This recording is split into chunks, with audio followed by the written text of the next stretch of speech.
അല്ലാഹു സുബ്ഹാനഹു തആല പറയുന്നു, എൻ്റെ സ്നേഹിതനെ ആരെങ്കിലും ഉപദ്രവിക്കുകയാണെങ്കിൽ ഞാൻ അവനോട് യുദ്ധപ്രഖ്യാപനം ചെയ്തിരിക്കുകയാണ്.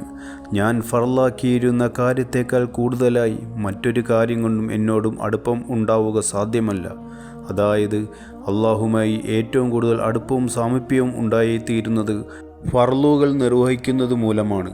നഫലുകൾ, ഫർളുകൾ അല്ലാത്ത ഇബാദത്തുകൾ ചെയ്യുന്നത് കാരണമായി എൻ്റെ ദാസൻ എന്നോട് അടുത്തുകൊണ്ടേയിരിക്കുന്നതാണ്.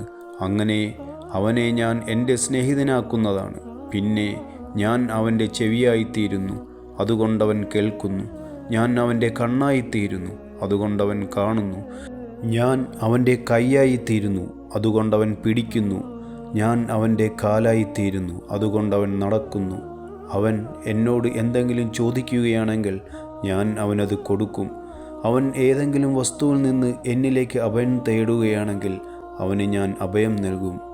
ഇവിടെ കണ്ണാകും ചെവിയാകും എന്നെല്ലാം പറഞ്ഞിരിക്കുന്നതിൻ്റെ ഉദ്ദേശം അവൻ നോക്കുന്നതും കേൾക്കുന്നതും പിടിക്കുന്നതും നടക്കുന്നതുമെല്ലാം എൻ്റെ തൃപ്തിക്ക് പാത്രമായ രീതിയിൽ മാത്രമായിരിക്കുന്നതാണ്. എൻ്റെ തൃപ്തിക്ക് മാറ്റമായ നിലയിൽ ഒരു കാര്യവും അവനിൽ നിന്നും ഉണ്ടാകുന്നതല്ല എന്നതാണ്. ഫർള് നമസ്കാരങ്ങൾക്ക് പുറമെ അധികമായി സുന്നത്ത് നമസ്കരിക്കുന്നതിനുള്ള തൗഫീക്ക് കിട്ടുകയും ഈ മഹത്തായ സമ്പത്ത് ലഭ്യമാവുകയും ചെയ്തുകൊണ്ടിരിക്കുന്നവർ എത്ര വലിയ മഹാഭാഗ്യവാന്മാർ! അല്ലാഹു സുബ്ഹാനഹു തആല എനിക്കും എൻ്റെ എല്ലാ സ്നേഹിതന്മാർക്കും ഈ മഹാഭാഗ്യം നൽകി അനുഗ്രഹിക്കുമാറാകട്ടെ. ആമീൻ.